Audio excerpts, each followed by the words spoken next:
naman yoo eeyyama isaan ta'u nama sanaa nama sheekaati biyyaatti bilbilee jechuudha. Kanaan wal qabsiisee waa hedduu social media kanarratti dalagaa ture. Waan Nasriin amma haasa'u kana wallahi jechuudha. Maqaa namaatuun hin dhahin ani gaafan. Addis Ragaasaa yoom kafara isin jenna maal isin jarre? Waaqa yoo abbaan isaa dhufe nan haasaa rakkoon qabu. Sababni ragaatati amma ette kana ragaatati amma akka ragaatti wanne itti dubbatti sagalee jira jette sana sagalicha dhagayeeran. Sagalicha dhagee nama duukaa wallolee sagaleen kun edit dhuguman seedha Nasli amala koo keessaan kijiban beeku barin kijibu. Sagaleen kun edit dhannaan akkamitti edit ta'e ofii keessan akka barbaadanitti wal fudhachiisa ani garuu abadan hin fudhadhu jedheen tokko kana. Qabxii lammataa gaafa namni ji'a jaamoo ji'a torba dura gaafa namni islaama ta'u didi dhamee duukaa fiiguun sirrii miti. Sababi isaa wallahi kana dura viidiyoo waraabeen jira viidiyoo ji'a torba 8 dura ani yoon siqeequu barbaade namoota hedduu yoo barbaachise malee suuraa namaatuun fayyadamiin dubbii dubbadha waan hin dubbachuu barbaadu jechuudha.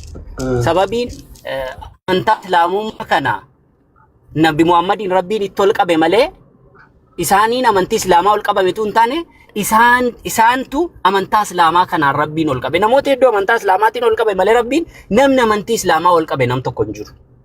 Sittin hima dhugaa dubbachuufi jechuudha. Hatta wallahi Haydar as keessa jirta maaliin si duukaa isaa turan kana dura dhimma kanaan wal qabsiise maaliin si jedhaa ture Haydar ati dubbachuu dandeessa. Waa baay'ee si taasaa ture. Ana akkaataan adeemsaa kunnaan taane daawaan amma taamu kunnaan taane arfii qajeelfachuu qaba namni faatihaa qajeelfachuu qaba sitti haasa'an ture. Gadi qabee tolchee sitti haasa'an ture keessaan sidha kan hin bilbila daarektii. Membariitaa mana sheekotaa ta'e faate binti islam bakka biraatittuu waan qabdu miliyoona kennitaa membarii ta'uu sitti ulfaate koppilinkii sheer godhu markaza kun kana booda markaza yalla dubbadha. Amma wanti darbeera. Garuu wanta gara fuulduraaf wanti ta'uu qabu akki ta'uu qabu yaa ummata islaamaa dididiin nun barbaachisu. Baabaan illee dubbatan obboleessi keenya Nasrii illee dubbate waa tokko dididiin nun barbaachisu dididiin wanti nuti didichiinuuf hin jiru. Islaamummaa Nabi Muhammad irraati ka'ee addunyaa kana guutuu wal ga'e islaamummaan nama hedduu qaba nama sardofu. Dhugaa dubbachuuf jechuudha. Abbaan barbaade amanee abbaan barbaade kafaree mataasaaf. Dhugaa dubbachuuf mataasaaf. Gabaabumatti mee Dr. Jeelaan fa'aarra viidiyoo tokko waraabeen turaniituma abdii eenyudha maqaan isaa Addisuun hin kafariinu viidiyoo wayii waraabeen ture beektu gaaffii 4 kaaseen ture. An Addisuu bini abdiif gaaffii 4 kaaseen ture. Dhaqaati gaaffii 4 sana dhaggeeffadha. Dhimma haadha manaasaa wal qabatee gaaffilee 4 kaasee ture. Dhimma namni muslimaa mana natti hin kireessu mana kiraayillee mana warra kiristaanaan ta'a jedhee jennaanii makiinaa tatti kireeffattee jirtu sana nama muslimaa moo nama kiristaanaan si kireesse maaliif jecha kana jetta jedhee keera poostinsu jechuudha. Waliigal wanti isinitti dubbadhu yaa obboleewwan islaamaa Nasrii waan baay'ee kaaseera waan baay'ee an darasoonni rakkataa jiran an aali mudduu rakkataa jiran especially bakka amma dheengadda buqqaane kanaati darasoota 700 qabaadhe. Eshi mootii koo nan gabaabsaaf shirar mo'atteetta. Bakka kalaas ani guyyaa biraan dubbadharra maasalaam nama biraaf kenni.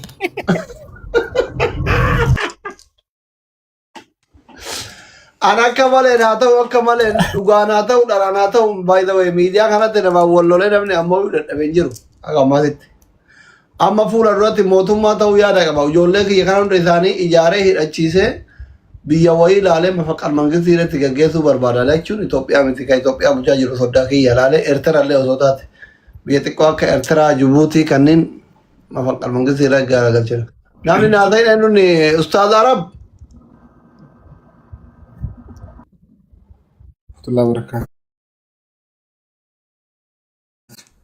Ustaz Arabin kun ka diaspora tokko sila. وعليكم السلام. دياسبورا نمسني كم نجا نجا فيا. جرة ما شاء الله. بعد أعوذ بالله من الشيطان الرجيم بسم الله الرحمن الرحيم. الحمد لله رب العالمين الصلاة والسلام على المبعوث رحمة العالمين رب اشرح لي صدري ويسر لي أمري واحلل عقدة من لساني يفقهوا قولي. السلام عليكم ورحمة الله وبركاته. وعليكم السلام. دل كبرتي شرانا كرنو كسنيف هدو غلطوما. ربي إلما ما كان هندا أكدت أومي كبا والكتاسين أمني حتى أنبيوتو مساتو إرقمتوتو مساتو ربين والجالجيسي guyyaa irra caalchisee ji'a irra caalchisee dachillee rabbiin dachirra caalchisee uumama isaa kan rabbiin wal caalchisee uume asirratti duuba waan namni marra beekuu qabu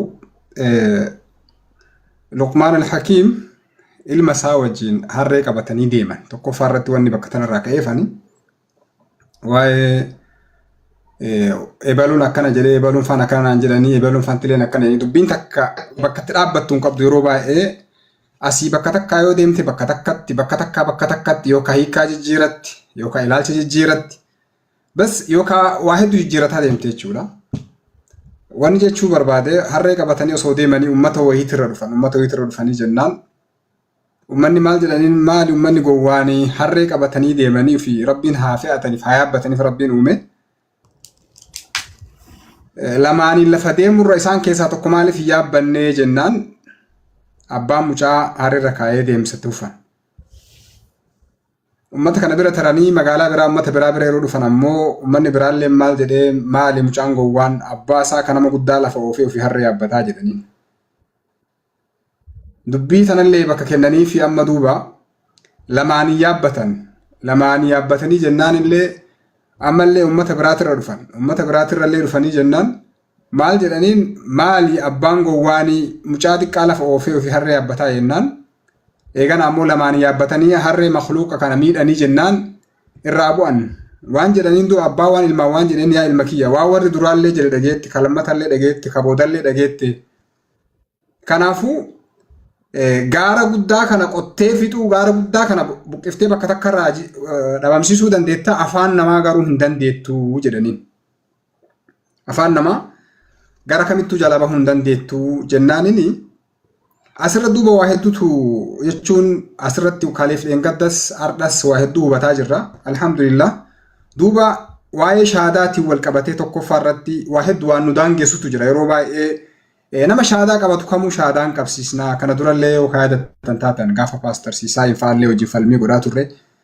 adeemsa shuruuta jechuun dur ulaagaa irratti deemaa turre fakkeenyaaf dokumentii irraa guurree nama tokko paastara ta'uu isaa mirkaneeffannu malee dur wanni ture falmii akka waliin hin goone warroota ammoo badheerraa shahaadaa qabataman kana guddaallee beekamtii anaga akka dhuunfaa kiyyatti illee akka ustaazota garii wajjinis wannaa kenneef illee hin jiru gaafa siisaa shahaadaa qabatu sanii dhugumaan inni falmee gaafa duraa shahaadaa qabate warroota eegasii tumanii caccabsanii eegasii isallee akka dhabamsanillee san hedduun kenna olumaan beeyinaa eegasii uggura garaagaraa jalallee gama tiktookiif sooshaal miidiyaatillee ugguranii turanii yoo ka yaadatu taate siifi asri nasri aanolitti illee gama keessatti sin dubbisee ture maayyuu falmiidhaaf akka tiktookii keessan nu kennitan hunda sin dubbisee turre yaadu taatis kana waan kana jechuudha. Wanni asirratti maali isinis haga dandeettaniin da'awaa akka gaariitti jirtanii gaafas akka da'awaan godhamuufis nuu kennuu yaaltanii turtanii yaadadhaan. Hayya jettanii turtan garuu uggura dura ture asirratti maali diinaaf hin quuqamtan jechuun tasumallee hin danda'amu yoo gama dhugaa deebine jechuudha. Namoota sooshaal miidiyaa irra jiran hedduu kasilaa maqaa ustaazatiin da'awaa godhaniin jedhamee hedduu eeggaman caalaa hagam takka akkasiin gama da'awatti illee yoo silaallee sochii guddaa akkasiin gootan illee argaa jirra. Duuba asirratti maali wanni tokko asirratti hubatamuu qabu gaafa tokko rasuulli alayhi salaatu wasalaam sahaabota isaanii erganii jennaan ghazwaa wahii lolli wahii godhamee jennaanini ummata gosa Juhaynaa jedhamutu jira gosa kanaan jechuun sahaabonni yeroon waldhabbiin godhamee lolli godhamee isaan keessaa jechuudha sahaabaan tokko nama isaan lolu injifatee osoo namni kun shahaadaa qabatu waraanee ajjeese. Dubbiin tun duuba facaatee osoo sahaabonni sila ghazwa irraan deebiin dubbiin tun ergamaa rabbi alayhi salaatu wasalaam bira geette. Maaliif jennaan wahiitu isaanitti godhama. Rabbitu isaan beeyse jechuudha. Jennaan duuba kanarratti duuba namni kun osoo namni sun ashhadu an laa ilaaha illallah ashhadu an laa ilaaha illallah jedhu ajjeesee jennaan rasuulli rabbi duuba alayhi salaatu wasalaam sahaabicha gaafii gaafatan. Maal jedhaniin aqataltahu ba'da maa qaala laa ilaaha illallah sila eeguma inni shahaadaa qabate ajjeefte jedhanii gaafatanii jennaanin sahaaba rasuulallee jedhanii deebisaniif jedhee deebise. Maaliif jennaan soba seefiitiif shaadaa qabatee soba seefiitiif shaadaa qabatee jedhanii. Keessa hunda beeka ijoolleen ta'e nama taree basirraa gadduudde ganda keenya daawwaa turanii dhaqanii tayyan namni hin beekne hin jiru amma namoonni asirratti sobanii muudii qaqqabatan malee moora asirra nama kun guutuun hin beekan faazarii. Ani illee suuraa isaanii arganii horiyaa nama gaafuma akka kalee lollu suuraa gaddeebitee irratti calate hin beeka amma namoonni dhiyaatu oolumaa baay'een baratan amma wal baratan. Abbaa doktora adeemtuma isaa illee baarakallahu fiikum yeessa farraa salaatu eegalammaa kanatti fakkaate. Inna anka laale tokko ummanni hawaasni akka hawaasatti galateeffatamuu qaba. Lama ijoolleen tuni balaa irra geettetti sabbaru waan argattetti shakkaru. Innuu namni sabbare rabbi ufitti sabbaree fi namni rabbi ufitti shakkare ka jannataati isin turutti kanuma wal qabne.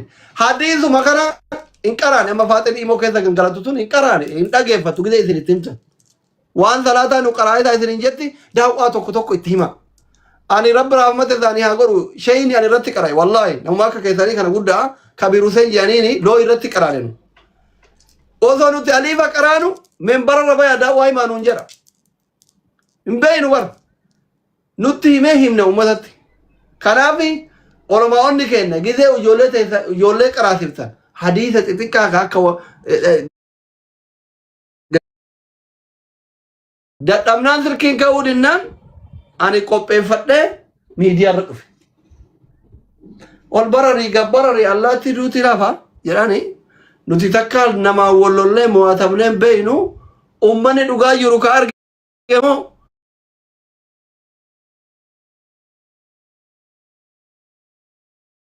Ani yoo wallollee sodaadhu lamaan jiraatu abbaa fedhe yoo wallolle ani sodaadhu no problem because jibba dhuunfaa irraan qabu wanni walloluun hin jiru warri isinii guguddaa daa'imman kanneen illee ani de wajjin atakaaroo seenuun barbaadu si galee ani atakaaroo seenuun barbaadu gootota keessa obboleeyyan kiyya muslimaan natti aaraa jettee laala jarrumaan sunuu nama daalan leebili kiyyaa miti atakaaroo daa'imman wajjin qabuun barbaadu. Nama zinaa osoo dalagu ibidda danfaa jaartii irratti nayixee fuula luqqiftee hojii atakaaroo qabuun barbaadu. Gabaabumatti warri isa jaalatullee dhadhaan dhisi ilaa dhaggeeffadhaa ijoolleen keenya. An nama osoo zinaa dalaydu jaartiin zayitii danfiftee irratti nayixee malaaxisee hojiin atakaaroo qabuun barbaadu. Minima attamatu. Abbaan feete na jaaladhu abbaan feete na jibbi hin deema inni illee hin deema anaa isinitti hafu. Minima attamatu. Kunoo obboleessi deeme. جذبة ولا فجركم شور ومتك واني في بدن تكنير هاي إسلام ما نكمل مالك أنا بيتبقى مليون كل جان نقول لك هاي إسلام وما ورطان إنسان اللي بكلامه تاكل يا بود إيثي ناثيني بقى هني نافتن جراين إذا إيثي إناف تكاجي سنة كسديم سجين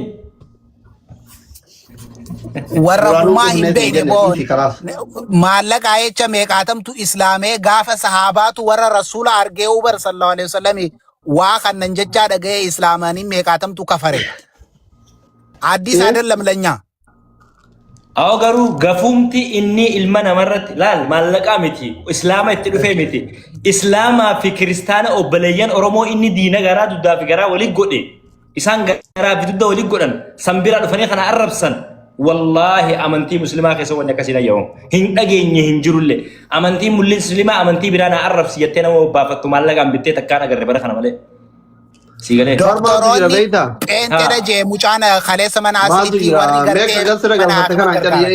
ما تجرا بيتا أيه نمني كنا سورة لايك قرو جرا في قوشر جتشومنا قرو ماله بعرفها ما دبسو أما كلاس كوتو أمتا كنا تيفا ما قافتو birrillee argatte galateeffadhu jedheen mi viidiyoo nabirallee dhufee dhiifama gaafatee viidiyoo illee hojjetee ummata oromooti illee hundaa dhiifama gaafatee barreeffamaan islaama arrabse kaleessuma kana dhaqii dubbisi hin jira suuraa isaa dubbisee jira baran dubbisee jira si galeemi namni kenna qalbii waan dubbisu barreeffama matuma duree dhaalee bira jee yoo boo'icha fedhe bira kaayee fi kristaan darba. arrabsa yoo fedhe islaam arrabsa gaarii miti respect nama gochuu qaban bar kajedhaa jirru si galeemi so ani ummata akka rakkoon qabu warri as jala yaatanillee rakkoon qabu yoo feetan rabbii miti ijoollee raggaatatti amanuu dandeetta ana akka dhuunfaa kiyyaatti እኔ ከድሮም አልወዳችሁም አሁንም አልወዳችሁም ለወደፊትም አልወዳችሁም ኦቦሌዋን ከየለም ይትያር ቋሚ ጥላት ናቸው አናፍ ጆለ ረጋሳ ደገርቶን ጆለ ረጋሳ ጥላት አባታ ተው በርባድ ዮ በርባድ ወላሂ አና ወጅ ላይ ከስማ ባይደው ያስማን ይተው በርባድ አናማ ኡፍደንደ ነማ ደገራ መታክ ያቀቡ እስላም አብ ክርስቲያን ራ ኩታ ሁንደራ ጆለ ረጋሳ አናፍ ኦቦሌዋን ከያምቲ ኦቦሉማ ጀራ ወጅኔ ቀቡ annama nama shawwadu nama amantii yalatti dawoo godhateetini waasaam waa butu nama xiqqeessu saba xiqqeessu amantii xiqqeessu wajji firooman qabu kan eegaa daban bittonu amantiin kee ka dhuunfaa keetitti bi respect yoo qabaatte qofa kanuma carishaallu buduu haa ta'uun barbaadu dhadhee nagaatti wallaahi billaahi deem rahatee godhe akkasi yaa namni beekuu qaba beetee waan kana maaliif jennaani hedduun